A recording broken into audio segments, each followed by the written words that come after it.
South ఇండియాలో చాలా మందికి తెలియని ఆకులు ఆవ ఆకులండి. పోషకాల నిలయం అని చెప్పచ్చు. ఎన్నో vitamins, minerals, calcium, magnesium, potassium పుష్కలంగా ఉన్నాయండి.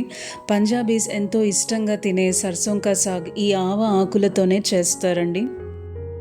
మన గుండె ఆరోగ్యానికి, కంటి ఆరోగ్యానికి ఎంతో మేలు చేసే ఆవ ఆకులతో పప్పండి. వైటమిన్ ఏ, సి, ఈ, కే అన్నీ చాలా పుష్కలంగా ఉన్నాయండి. పీచు కూడా చాలా ఎక్కువ ఉంటుంది. డైజెషన్కి చాలా చాలా మంచిదండి. ఇమ్యూనిటీని చక్కగా పెంచుతుందండి. హాయ్ అండి, అందరికీ నమస్కారం. Welcome to Divyamrutham. ఇక్కడ కందిపప్పుని 3-4 గంటలు నానబెట్టుకోవాలండి. ఎటువంటి పప్పులైనా ధాన్యాలైనా చక్కగా నానితేనే డైజెషన్ చాలా బాగుంటుందండి మనకు. నానిన కందిపప్పులో పసుపు, ఉప్పు, పచ్చిమిర్చి ఒక 5-6 తీసుకుంటున్నానండి. ఇక్కడ ఇంకా కారపొడి అది వాడం కాబట్టి పచ్చిమిర్చి నుంచే మనకు కారం అంతా రావాలి ఈ పప్పుకి, కాబట్టి నేను 5-6 తీసుకున్నానండి. ఇక్కడ మూత పెట్టి పప్పుని చక్కగా ఉడికిద్దామండి. నేను ఇక్కడ కుక్కర్ వాడకుండా విడిగానే ఉడికిస్తున్నానండి. కుక్కర్ వాడడం వల్ల చాలా పోషకాలు అయితే పోతాయండి ఎక్కువ ప్రెషర్ వల్ల. ఇక్కడ కందిపప్పు చక్కగా ఉడికిపోయిందండి. ఇక్కడ ఫ్రెష్గా కరివేపాకు రెమ్మలు 2 వేస్తున్నానండి.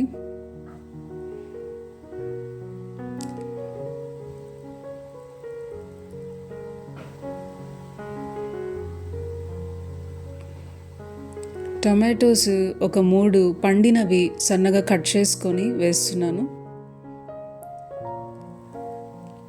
వెల్లుల్లి కూడా కచ్చపచ్చగా దంచుకున్నది ఒక 4-5 వేసుకుంటే పప్పులో చాలా బాగుంటుందండి రుచి. ఇక్కడ నేను 0 ఆయిల్ రెసిపీ చేస్తున్నానండి. పోపు ఆయిల్ అవసరం లేని పోపులు పెట్టండి, మీరందరూ చూసే ఉంటారు.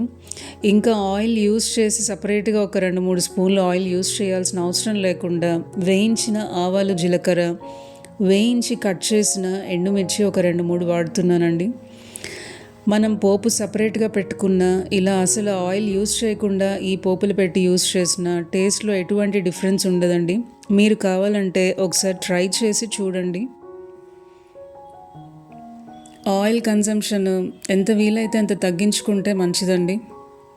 ఇక్కడ మూత పెట్టి టొమాటోస్ని కాస్త మగ్గిద్దామండి. ఇక్కడ చూస్తున్నారు కదండి, ఆవ ఆకులండి.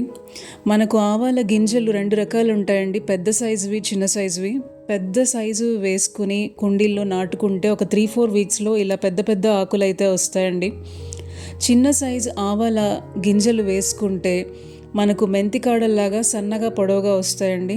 ఇలా వెడల్పుగా రావాలనుకుంటే మీరు పెద్ద సైజు ఆవాల గింజల్ని కుండీల్లో వేసి ట్రై చేయండి నాటుకొని. మన ఎముకల ఆరోగ్యానికి కూడా ఆవ ఆకులు చాలా మంచిదండి.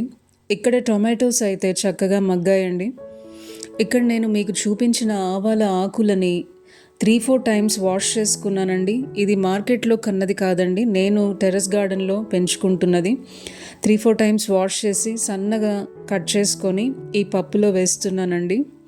ఇక్కడ ఆకులు వేశాక ఎప్పుడు కూడా ఒక విషయం గుర్తుపెట్టుకోవాలండి, మూత పెట్టి కుక్ చేయకూడదండి. ఆకులు ఎక్కువ కుక్ అయిపోయి వాటిల్లో ఉన్న పోషకాలన్నీ పోతాయి, ఆకులు కూడా బ్లాక్గా టర్న్ అయిపోతాయండి.